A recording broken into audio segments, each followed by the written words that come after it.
किसी भी एक मुसलमान कंट्री ने खड़े होकर के कहा कि हम ईरान के समर्थन में आए हैं? ईरान की बेटियां जो इतनी सताई गई हैं इस्लाम के नाम पर और हिजाब के नाम पर, कहीं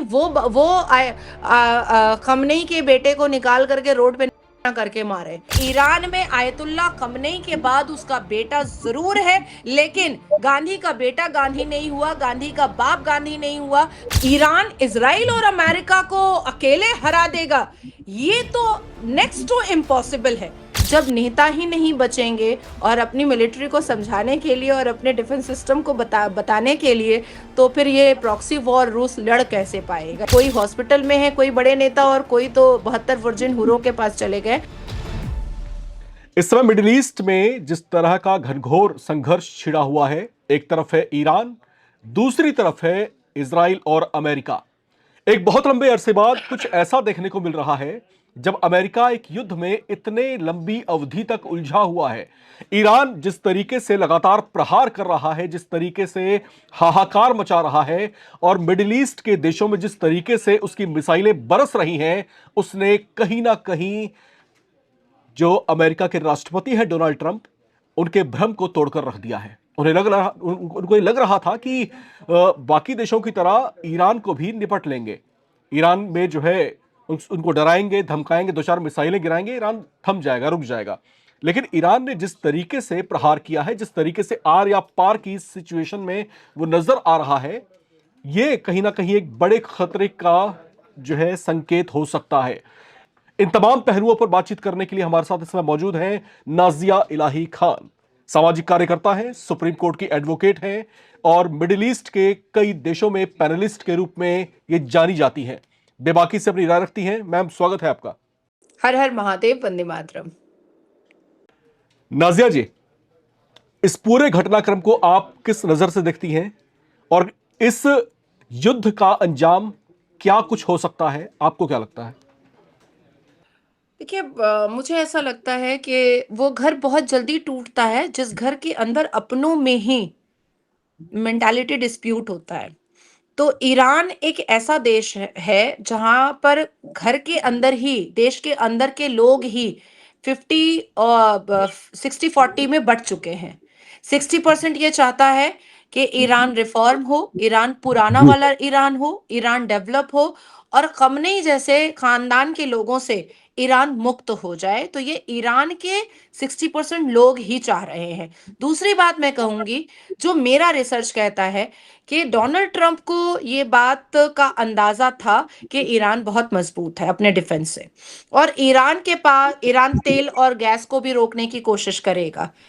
तो ये चीजें, इन चीजों का आइडिया बहुत पहले से डोनाल्ड ट्रंप को था। और क्योंकि ईरान हमेशा अपने डिफेंस पावर में नई टेक्नोलॉजी के साथ अपने देश को सुरक्षित रखने के लिए या दूसरों से लड़ने के लिए अपनी अपनी नई टेक्नोलॉजी को लेकर के रखता है, इसका भी आइडिया डोनाल्ड ट्रंप को था। लेकिन ईरान की बदकिस्मती बस इतनी सी है कि उसके उसके देश के अंदर के लोग उसके दुश्मन हैं। दूसरा, ईरान के खिलाफ में इजराइल खड़ा है, अमेरिका खड़ा है, और पूरा का पूरा यूएई, सऊदी अरबिया खड़ा हो चुका है। तो मैं अभी भी still I am stuck with my earlier statement कि ईरान के लिए करने और मरने का, क्योंकि यहां पर सवाल आ चुका है, करो या मरो वाली परिस्थिति आ चुकी है, तो वो अपने आखिरी सांस तक खुद को बचाने की कोशिश तो जरूर करेगा। आप सोचिए कि खमनेई परिवार ने कितने जद्दोजहद के बाद ईरान में अपनी सत्ता बैठाई थी, और कितनी जद्दोजहद और मुश्किलों के बाद उसने ईरान को एक इस्लामिक कट्टर रेडिकल इस्लामिस्ट एक कंट्री बनाया था। और किस तरीके से ईरान के सिटीजन पर, ईरान के बच्चे बच्चे पर ये लोग डिक्टेटरशिप करते थे, और अचानक से वो सारा राजपाट, वो सारी मतलब क्रूरता, कट्टरता, वो सारा अथॉरिटी जो है वो हाथ से अगर निकलता हुआ दिखाई दे, तो वो अपनी उन सारी चीजों को समेटने के लिए आखिरी सांस तक जरूर लड़ेंगे। जी तो वो जी आखिरी सांस तक सिर्फ लड़ रहे हैं, लेकिन वो बचेंगे ये इम्पॉसिबल है। फिर मैं कह रही हूं कि ईरान में आयतुल्ला खमनेई के बाद उसका बेटा जरूर है, लेकिन गांधी का बेटा गांधी नहीं हुआ, गांधी का बाप गांधी नहीं हुआ। तो आयतुल्ला खमनेई के बाद उसका बेटा अपनी आखिरी लड़ाई लड़ रहा है, और ये उसकी आखिरी ही लड़ाई होगी। जी। अच्छा नाज़िर जी, एक तरह का मुझे यहाँ पर कॉन्ट्रडिक्शन दिखाई दे रहा है। कॉन्ट्रडिक्शन इस चीज़ को लेकर के कि एक तरफ जो है ईरान लगातार मिडिल ईस्ट के अलग अलग देशों पर जो है मिसाइलों से हमले कर रहा है, दूसरी तरफ ईरान के जो विदेश मंत्री हैं अब्बास अराक्ची, उनकी तरफ से एक स्टेटमेंट आया था। उन्होंने जो है मुस्लिम उम्माह की दुहाई दी है। उन्होंने मुस्लिम देशों से कहा है कि भाई हम एक मुस्लिम नेशन है, बेशक से फिरके अलग अलग हैं, हम शिया हैं, आप सुन्नी हैं, लेकिन इस समय संकट जो है इस्लामियत के ऊपर है, क्योंकि जो हमारे सामने मुकाबिल है वो मुकाबिल कौन है? यहूदी हैं और ईसाई हैं। यानी उन्होंने इस कॉन्फ्लिक्ट को एक धार्मिक रूप देने की कोशिश की है। मुझे आप ये थोड़ा समझाएं कि एक तरफ तो आप मिसाइलें बरसा रहे हैं उनके ऊपर, बेशक से आप ये कह रहे हैं कि वहां पर अमेरिकी बेस है इसलिए हम बरसा रहे हैं, लेकिन हमले तो आप कर ही रहे हैं ना, फैक्ट तो यही है। दूसरी तरफ आप मुस्लिम उम्माह की दुहाई दे रहे हैं। आखिर ईरान के नेताओं के जहन में क्या चल रहा है, क्या चाह क्या रहे हैं आखिर वो? मैं इसका मतलब है कि मेरा रिसर्च सही था। वो अपनी आखिरी लड़ाई लड़ रहे हैं, और जब किसी व्यक्ति को खत्म किया जाता है तो वो अपनी आखिरी सांस तक कोशिश करता है कि वो बच जाए। तो बस ईरान की परिस्थिति वही है। ये उम्माह का कॉन्सेप्ट और ये उम्माह की स्ट्रैटेजी जो है, ये विक्टिम कार्ड खेला गया है। लेकिन पैगंबर मोहम्मद के नवासे इमाम हसन इमाम हुसैन का गला यहूदियों ने नहीं काटा था, या ईसाइयों ने नहीं काटा था, ये शियाओं ने काटा था। तो चाहे जितनी भी कोशिश कर ले और जितना भी विक्टिम कार्ड शिया देश ईरान खेल ले, ना ही सऊदी अरबिया और यूएई कन्विंस होने वाला है, ना ही इजराइल कन्विंस होने वाला है, ना ही अदर मुस्लिम कंट्रीज कन्विंस होने वाली है। आप जिस ट्वीट के बारे में बात कर रहे हैं, वो ट्वीट को आए हुए मुझे लगता है कि 9 दिन कंप्लीट हुआ है आज। आज 9 दिन ये उम्मा का जो कॉन्सेप्ट उसने एक विक्टिम कार्ड खेला था, I think if I am not wrong 9 दिन कंप्लीट हुआ है। क्या 9 दिन में किसी भी एक मुसलमान कंट्री ने खड़े होकर के कहा कि हम ईरान के समर्थन में आए हैं? नहीं आ सकते हैं। ये लड़ाई कोई नई नहीं है, ये लड़ाई 680 सीई की लड़ाई है। ये जी कुछ नया नहीं है, और शिया कम्युनिटी को खत्म करने के लिए 71 फिरका मुंह फाड़ करके बैठा हुआ है। वो भारत में कुछ एंकर्स के रिश्तेदार अगर खड़े होकर के कह दें कि अफ्तार पार्टी में कि नहीं, ईरान तो भारत से बहुत अच्छी दोस्ती रह चुकी है, भारत के को तेल सस्ते में देता है, तो ये एक अलग मामला है। और यूएई का और इजराइल का और उम्मा और शिया और उम्मा का एक अलग कंसेप्ट है, और शिया और उम्मा कभी एक हो ही नहीं सकते हैं। जी उम्मा के कॉन्सेप्ट में शिया नहीं आता, और शिया के कॉन्सेप्ट में उम्मा नहीं आता है। जैसे करबला से उम्मा का कोई लेना देना नहीं है, करबला से शियाओं का लेना देना है। जी तो ये एक बहुत बड़ा रिवेंज है, वेंडेटा है। और 680 सीई से ये उम्मते रसूल और सुन्नते रसूल वाले शिया कम्युनिटी को खत्म करने के लिए मुंह फाड़ कर बैठे थे, बैठे हैं और बैठे रहेंगे।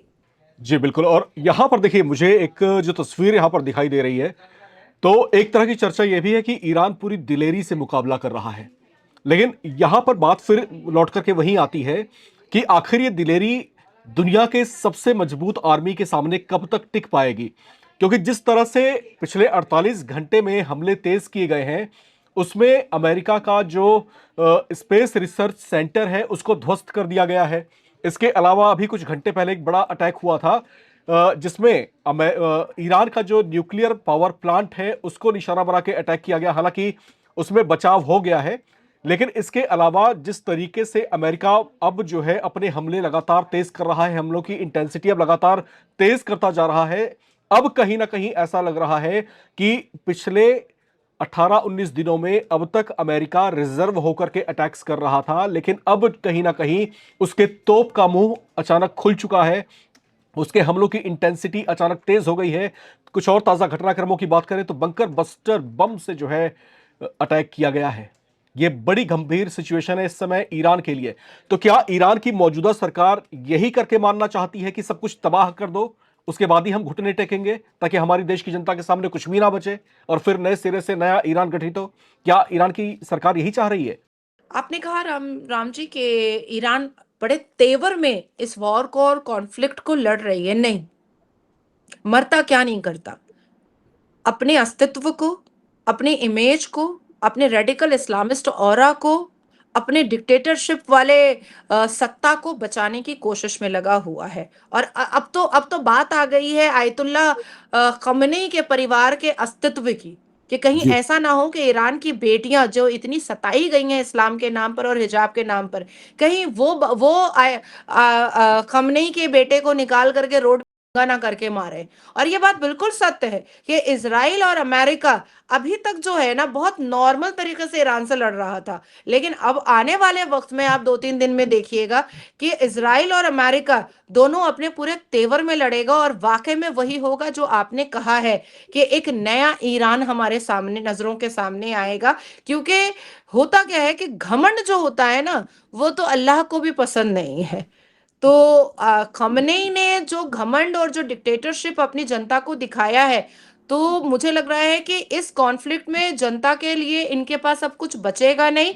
या तो जी। ये जी। लास्ट में आयतुल्ला खमेनी का बेटा सरेंडर करेगा खुद को, और या तो फिर वो भी कहीं ना कहीं अपने आप को मार डालेगा या सुसाइड कर लेगा। क्योंकि अमेरिका और इसराइल से लड़ करके बच जाना, ये मैं कभी एक्सेप्ट नहीं करूंगी। क्योंकि जितना मेरा कमांड और जितना मेरा रिसर्च जियोपॉलिटिक्स पर है, उस हिसाब से ईरान इजराइल और अमेरिका को अकेले हरा देगा, ये तो नेक्स्ट टू इम्पॉसिबल है। जी, लेकिन और लेकिन नाज़िया अब नाज़िया जी, देखिएगा आप नाज़िया जी, इजराइल के एक और तेवर और बात। अमेरिका जी। के तेवर। जी, एक बात हम नेगलेक्ट नहीं कर सकते यहाँ पर कि पहले जो है ईरान के सुप्रीम लीडर अली खामेनी मारे जाते हैं। उसके बाद ईरान के जो नए सुप्रीम लीडर बनते हैं उनके बेटे मुज्तबा खामेनी, वो गंभीर रूप से घायल हैं, अब तक जनता के सामने आए नहीं। क्या कंडीशन है उनकी पता नहीं। इसके बाद ईरान के जो रक्षा प्रमुख हैं अली लारिजानी, उनकी अचानक मौत हो जाती है। तो ये सिचुएशंस कहीं ना कहीं बेहद गंभीर होती जा रही हैं ईरान में। लेकिन इसके बावजूद हैरान बात जो कर रही है वो ये है कि ईरानी सेना का जोश जो है वो कम नहीं हो रहा।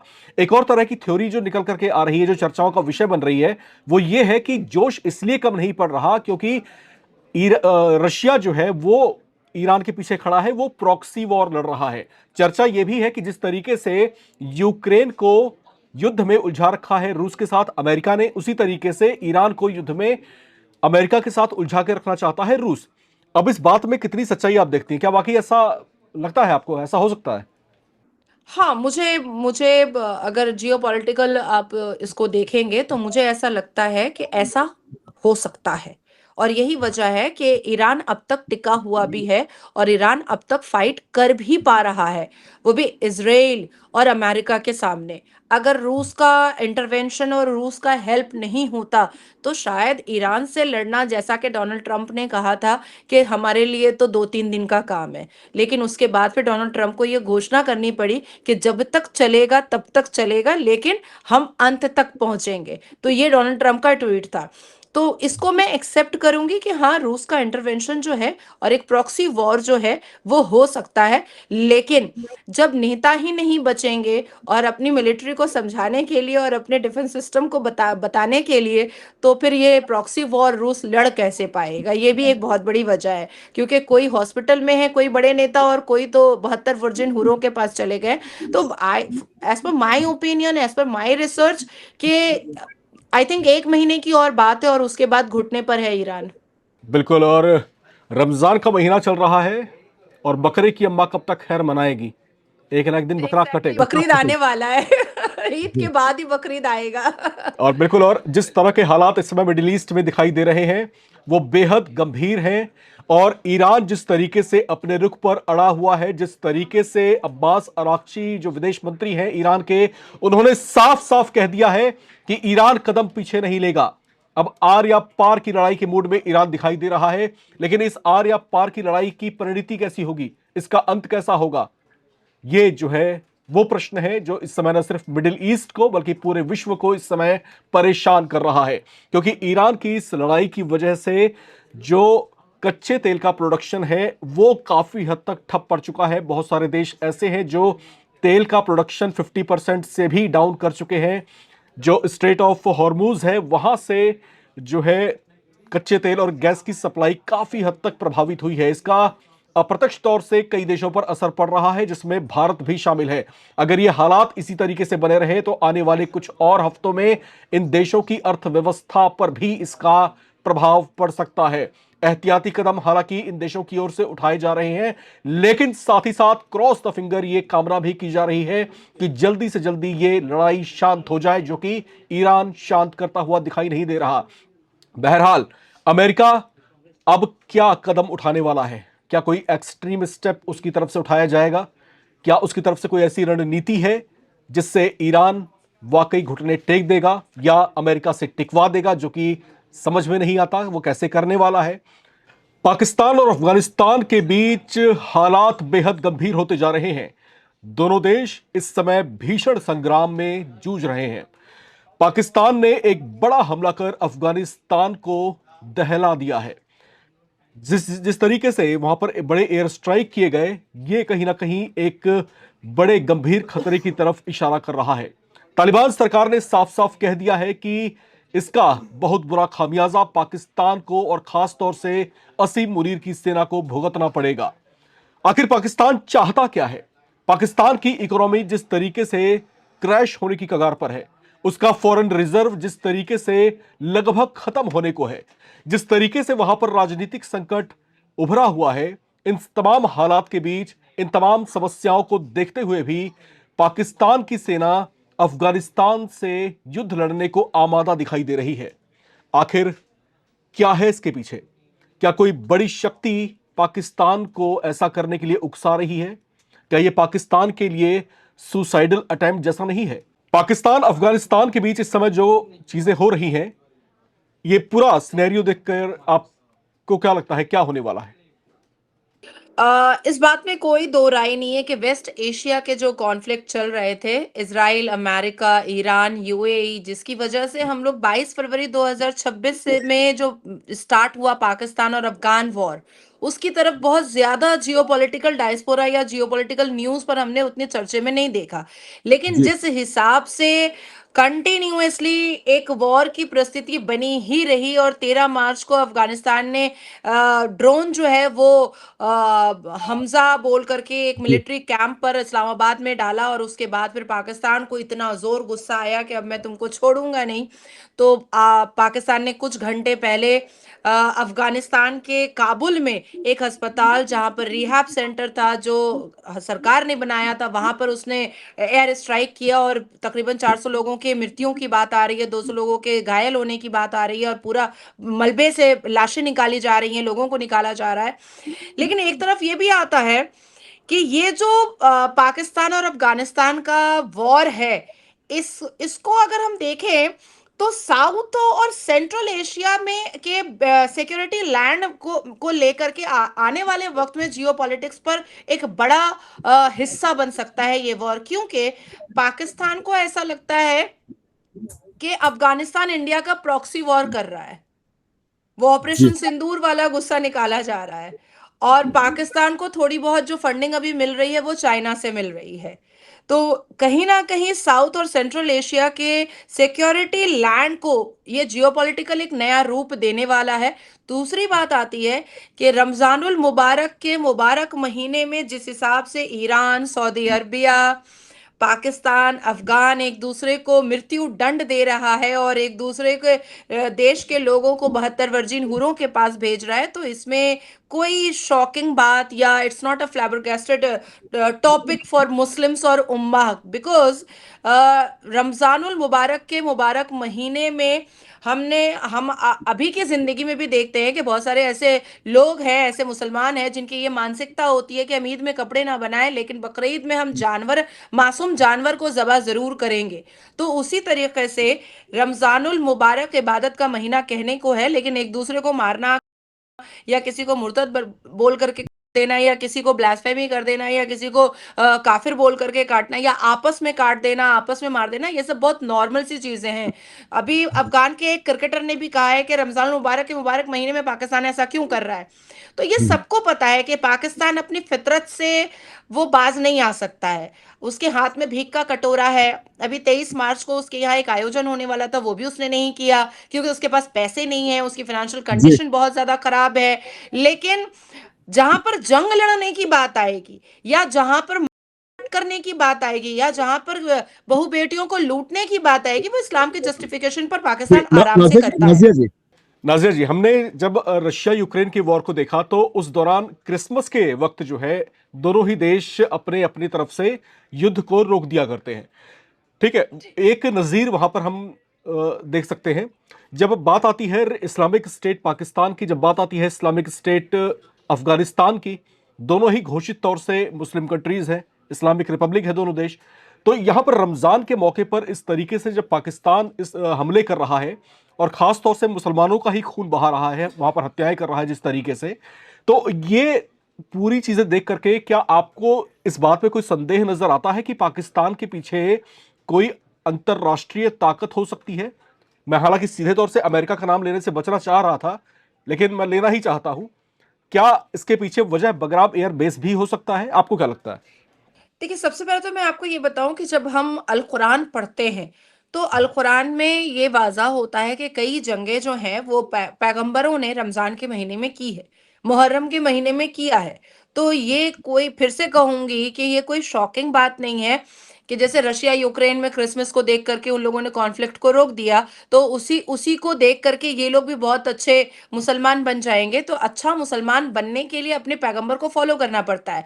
तो अपने पैगंबर को फॉलो कर रहे हैं जो जी। पाकिस्तान या अफगान, तो वो आराम से रमजान हो कुछ भी हो मारकाट हो सकता है। दूसरी बात आ रही है कि डेफिनेटली आप अमेरिका का नाम लेने से बच रहे थे, लेकिन कहीं ना कहीं मुझे ऐसा लगता है कि चाइना पाकिस्तान को समर्थन दे रहा है। क्योंकि मैं जिस आपको सिक्योरिटी लैंड में आपको बता रही हूँ, साउथ और सेंट्रल सिक्योरिटी लैंड के बारे में, जो जियो पॉलिटिक्स में आगे आकर के बहुत बड़ा एक मुद्दा बनने वाला है, उसका उसका अंदेशा चाइना को हो चुका है। और जहां तक लेबर एम्प्लॉयमेंट की बात है, जहां पर पॉपुलेशन की बात है, जहां पर डिफेंस की बात है, कहीं ना कहीं चाइना को बीट करने का बिल्कुल परिस्थिति जो है वो भारत की बन चुकी है। और पाकिस्तान ने ये दिमाग में चाइना के डाल दिया है कि अफगान जो है उसको पाकिस्तान से प्रॉब्लम नहीं है, ये प्रॉक्सी वॉर किया जा रहा है, ऑपरेशन सिंदूर का नहीं, बदला नहीं, निकलना यहां है। यहां पर अगर अगर मैं बगराम एयरबेस की बात करता हूं, जो जिसके ऊपर जो है अमेरिका कब्जा चाहता है, लेकिन बगराम एयरबेस वो मुद्दा है जो चीन के लिए बेहद संवेदनशील है।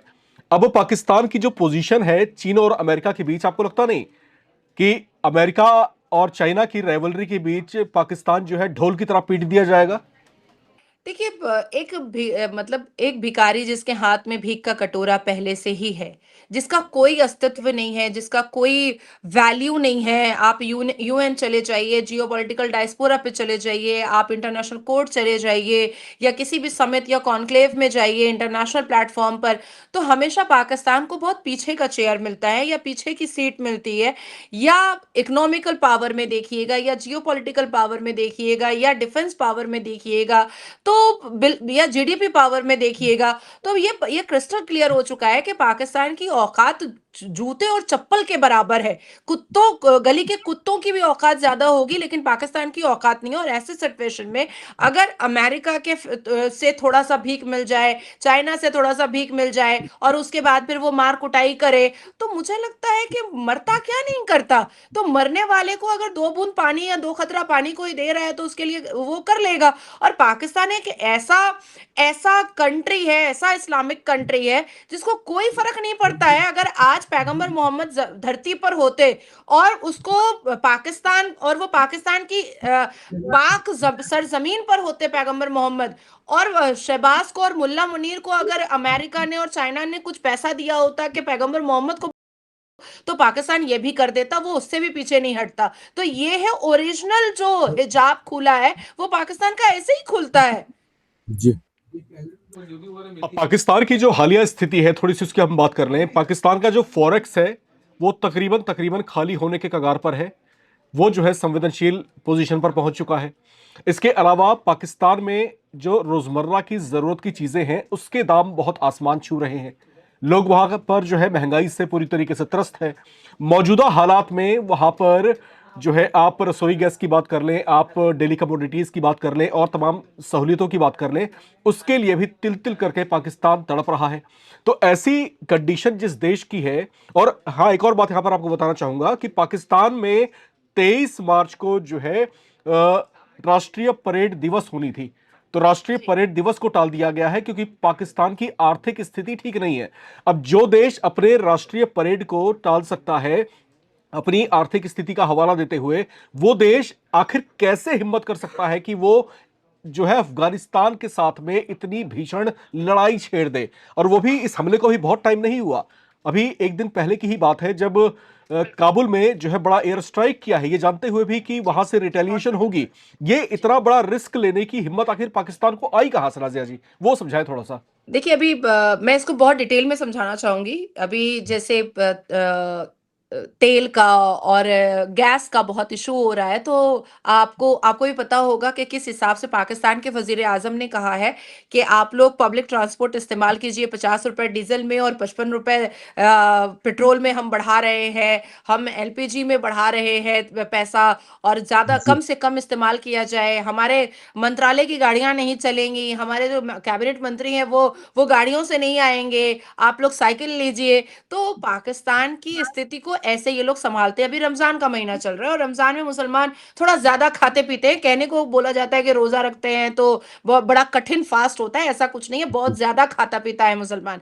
तो वहाँ पाकिस्तान में अंगूर 1600, 1700, ₹1800 केजी बिक रहा है। जो केला हम लोग यहाँ पर ₹20, ₹22 में दर्जन खरीदते हैं, वो वहाँ पर 300, साढ़े ₹300 में दर्जन बिक रहा है। तो जी। ये पाकिस्तान की परिस्थिति है। लेकिन अपनी अवाम को खुशहाल करने के बजाय वो आराम से जंग लड़ रहा है। और अफ़गान तालिबान को के साथ जो उसने अभी कुछ घंटे पहले जो काबुल के हॉस्पिटल पर जो उसने एयर स्ट्राइक किया है, आपको क्या लगता है कि अफ़गान इसको छोड़ देगा? अफ़गान क्या ऐसे ही बैठ जाएगा? अफ़गान ने भी बहुत आराम से ट्वीट कर दिया है कि ईंट का जवाब पत्थर से दिया जाएगा। तुमने क्या सोचा है कि तुम एक अस्पताल में मासूमों की जान लोगे, तुम यहाँ पर एयर स्ट्राइक करोगे? 400 से ज्यादा लोग जो बेड पर पड़े हुए थे, जिन जो अंडर ट्रीटमेंट थे, उनकी जानें चली गई हैं और हम जो खामोशी से बैठ जाएंगे? देखिए, मुझे ऐसा लगता है कि पाकिस्तान एक नापाकिस्तान स्थान तो है, जगह तो है, लेकिन कहीं न कहीं आने वाले वक़्त में कहीं कब्रिस्तान ना हो जाए और जो पाकिस्तान की सरज़मीन है, जो पहले भी मैप पे नहीं थी और अचानक से फिर से मैप वर्ल्ड के मैप में ना हो, ऐसी कुछ परिस्थिति मुझे बनती हुई दिखाई दे रही है। दूसरी बात है कि पाकिस्तान के देश के अंदर जितने भी युवा हैं, वो जिस हिसाब से पाकिस्तान की सरकार का विरोध कर रहे हैं, पाकिस्तान की मिलिट्री का विरोध कर रहे हैं, क्योंकि डिफेंस सिस्टम धीरे-धीरे पाकिस्तान का बिल्कुल ठप होता चला जा रहा है। इतना बड़ा-बड़ा सब कुछ हो रहा है। अभी अभी जो पाकिस्तान ने किया, मुल्ला मुनीर का कोई स्टेटमेंट आया? या इस्लामाबाद के हमजा मिलिट्री कैंप पर जो अफगान ने 13 मार्च को जो एयर स्ट्राइक किया था, तो क्या मुल्ला मुनीर का कोई स्टेटमेंट आया है? तो मुल्ला मुनीर अभी मरियम नवाज के साथ बहुत खुश है, ईद वीद की तैयारी कर रहा है, क्यों? और कोई भी ऑर्गेनाइजिंग चीजें नहीं है। अच्छा, अमेरिका ने मुझे चंदा दे दिया, ठीक है, कहाँ बनाना है बताओ? अच्छा, चाइना ने मुझे चंदा दे दिया, अच्छा बताओ कहाँ बनाना है? उसके बाद कोई और आकर के चंदा दे देगा, अच्छा अच्छा बताओ कहाँ कहाँ पर मुझे अपना जैश ए मोहम्मद का लोग भेजना है? तो पाकिस्तान की परिस्थिति ये हो चुकी है। अब आती है बात कि अमेरिका अगर कुछ देता है आईएमएफ लोन, तो जितने भी इनके कैबिनेट मंत्री होते हैं, पहले उस लोन में बंटवारा होता है और उसके बाद अबू धाबी में, दुबई में, लंदन में, अमेरिका में इनके फ्लैट बनते हैं। पहले ये अपने परिवार को, अपने लोगों को, अपनी अपनी आर्थिक व्यवस्था को सुदृढ़ करते हैं। अवाम भाड़ में जाए, इनको कोई फर्क नहीं पड़ता है। ये अपने परिवार को और अपने आप को लेकर के लाविश जिंदगी जीते हैं। ये वो सरकार नहीं है जो अपनी आवाम को जीवित रखने के लिए, अपनी आवाम को खुशहाल रखने के लिए बहुत कुछ करे। आज पाकिस्तान किस हाल में है आप सोचिए, और भारत हमारा किस हाल में है। एक उत्तर प्रदेश की जो जीडीपी है, जो जीडीपी एक उत्तर प्रदेश की है भारत में, वो पूरे पाकिस्तान की नहीं है। तो ये बातें तो पाकिस्तान के पार्लियामेंट में चलती हैं। इसका जी तबसरा तो पाकिस्तान के पार्लियामेंट में होता है। तो पाकिस्तान के लोगों को या पाकिस्तान की आवाम को या पाकिस्तान की सरकार को या पाकिस्तान की मिलिट्री को क्या पता नहीं है कि उसकी आर्थिक व्यवस्था क्या है। लेकिन बात यहाँ पर आ रही है कि जो जज्बा कौम होती है, जो उम्मा वाली कौम होती है, उसको लड़ने मरने और की आदत होती है, वो नहीं करेंगे तो उनको कुछ मिसिंग लगता है। जी। नजर जी, मुझे जो है पाकिस्तान अफगानिस्तान का कॉन्फ्लिक्ट जब वापस जोर पकड़ रहा था तो उस समय दो स्टेटमेंट मुझे अब याद आ रही हैं। पहला स्टेटमेंट डोनाल्ड ट्रंप की तरफ से था। उन्होंने कहा था कि दोनों देश जो है अगर फिर से आपस में उलझते हैं तो इसमें अमेरिका नहीं पड़ेगा और दोनों देश मिलकर के इस गतिरोध को अपने आप सुलझाएं। पहला स्टेटमेंट। दूसरा स्टेटमेंट जो है तालिबान सरकार के डिप्टी स्पोक्स पर्सन है उनकी तरफ से आया था। उन्होंने कहा था कि पाकिस्तान ने अगर दोबारा ऐसी कोई गुस्ताखी की तो अब की बार इस्लामाबाद में घुस करके ऐसा हमला करेंगे कि पाकिस्तान आने वाले इतिहास में जो है अपनी किताब में उसे पढ़ाएगा। तो ये बड़ी धमकियां और अमेरिका की तरफ से ये दिखाना कि हम जो है बीच में नहीं पड़ने वाले, ये सब कुछ देखते हुए, जानते हुए, समझते हुए भी असीम मुनीर जो कि सेना प्रमुख है पाकिस्तान के, उनके दिलो दिमाग में इस समय क्या कुछ चल रहा है? आप इन तमाम घटनाक्रमों को बहुत नजदीक से मॉनिटर कर रही हैं। असीम मुनीर के परिप्रेक्ष्य में जानना चाहूंगा आपसे कि आखिर उनके दिमाग में क्या चल रहा है, क्या चाहते हैं वो? देखिए, मुझे जहां तक लगता है कि डोनाल्ड ट्रंप अभी पूरे तरीके से ईरान की तरफ उसने तवज्जो दिया हुआ है। और अभी ईरान से वो अपने तवज्जो को थोड़ा सा भी माइंड को वो डाइवर्ट नहीं करना चाह रहा है, क्योंकि वो फोकस है और पल पल की खबर वो रख रहा है कि आखिर हो क्या रहा है और कितनी दूर तक जाना है। दूसरी बात आ रही है कि तालिबान तो बैकफुट लेने वाले में से है नहीं। चाहे आर या पार की लड़ाई हो जाए, पर तालिबान बैकफुट लेने वालों में से तो नहीं है। और क्योंकि 2023 और 2024 और 2023 और 2024 में जो जी अफगानी महिलाओं के साथ जो पाकिस्तान ने किया, वो भी तालिबान को रिवेंज लेने के लिए, एक वेंडेटा लेने के लिए काफी होता है। उनके घर की बहू बेटियों के साथ जो किया। अब आपने आसिम मुनीर की बात कही है, तो आसिम मुनीर अपने स्टेटमेंट को या अपने मिलिट्री के अपने ऑफिसर्स को या अपनी आर्मीज को जो अपने अपनी स्पीच के द्वारा संबोधित करता है, वो ये कह के नहीं करता है कि हमारा डिफेंस कितना पावरफुल है। वो कुरान की आयतें पढ़ता है, वो हदीस के मिसाल मसले और मसाइल पढ़ता है, वो पैगंबर मोहम्मद की बातें बताता है अपनी स्पीच में, अपनी आर्मी और मिलिट्री कैंप को बताता है। और वो ये कहता है अपनी अपनी स्पीच में कि जब तक अल्लाह हमारे साथ है तब तक हमें कोई नहीं हरा सकता है। तो आप सोचिए कि एक आर्मी चीफ मुल्ला मुनीर, इसका नाम क्यों मुल्ला मुनीर रखा गया? हम लोग अब आसिम मुनीर तो भूल ही चुके हैं। अब तो कोई जी अचानक से बोलेगा आसिम मुनीर, कौन कौन कौन? मुल्ला, और अच्छा मुल्ला मुनीर। तो जो इतना बड़ा आर्मी चीफ, जी जिसकी जुबान से डिफेंस के बारे में बात निकलनी चाहिए, जिसकी जुबान से मिलिट्री के बारे में बात निकलनी चाहिए, जिसकी जुबान से बॉर्डर सिक्योरिटी के बारे में बात निकलनी चाहिए, वो अपनी स्पीच में अपने ऑफिसर के सामने कुरान की आयतें पढ़ता है। तो आप उसकी मानसिकता समझिए कि वो कौन से हैलुसिनेशन और इल्यूजन की जिंदगी में जी रहा है। आपको याद होगा ऑपरेशन सिंदूर के वक्त भी कई ऐसे मेंबर ऑफ पार्लियामेंट पाकिस्तान के थे जो उन्होंने खड़े हो करके कहा था कि अगर हमारी आर्मी मर जाएगी और कमजोर पड़ जाएगी तो मदरसे के बच्चे जो हैं वो बॉर्डर सिक्योरिटी के लिए काम आएंगे। तो आप इससे भी मानसिकता समझिए ना, क्योंकि इनको ऐसा लगता है कि ये 5 वक्त का नमाज पढ़ रहे हैं और वो नमाज की ताकत इनको बॉर्डर पर काम आ जाएगी।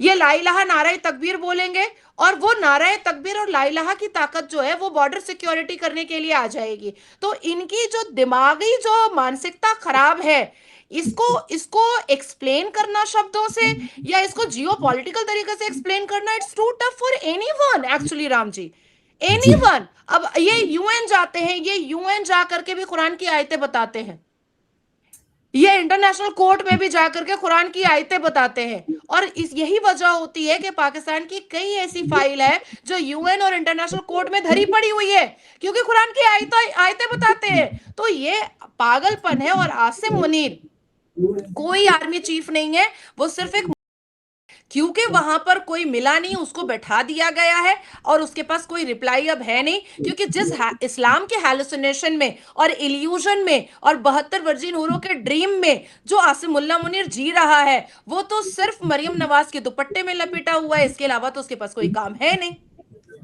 बिल्कुल। और पाकिस्तान अभी जिन तमाम चीजों पर आमादा दिखाई दे रहा है वो उसके लिए एक तरह की जो है खुदकुशी हम कहें तो ये शायद शब्द जो है गलत नहीं होगा उसके लिए। और जो गतिरोध इस समय अफगानिस्तान पाकिस्तान के बीच नजर आ रहा है, और जिस तरह का प्रहार अब की बार पाकिस्तान ने किया है काबुल में, और वहां के एक अस्पताल पर खास तौर से जिस तरीके से स्ट्राइक की है, जहां पर 400 से ज्यादा लोगों की मौत हुई है, 250 से ज्यादा जख्मी हुए हैं, इसकी निंदा पूरे विश्व में हो रही है। हालांकि इसका सबूत, इससे संबंधित वीडियो भी जो है अफगानिस्तान की तरफ से जारी की गई है, लेकिन उन सबूतों पर भी पाकिस्तान अपनी फितरत से बाज नहीं आया और उसने साफ हाथ खड़े कर दिए कि यह हमला उसकी तरफ से नहीं था। हालांकि तालिबान उसके इस जवाब से कन्विंस्ड नहीं दिखाई दे रहा। तालिबान ने साफ तौर से कहा है, अब इंतजार करो, अब हम आ रहे हैं। यह इंतजार की घड़ी जब खत्म होगी तो पाकिस्तान का हश्र क्या होगा, दुनिया टकटकी लगाए उसका इंतजार कर रही है।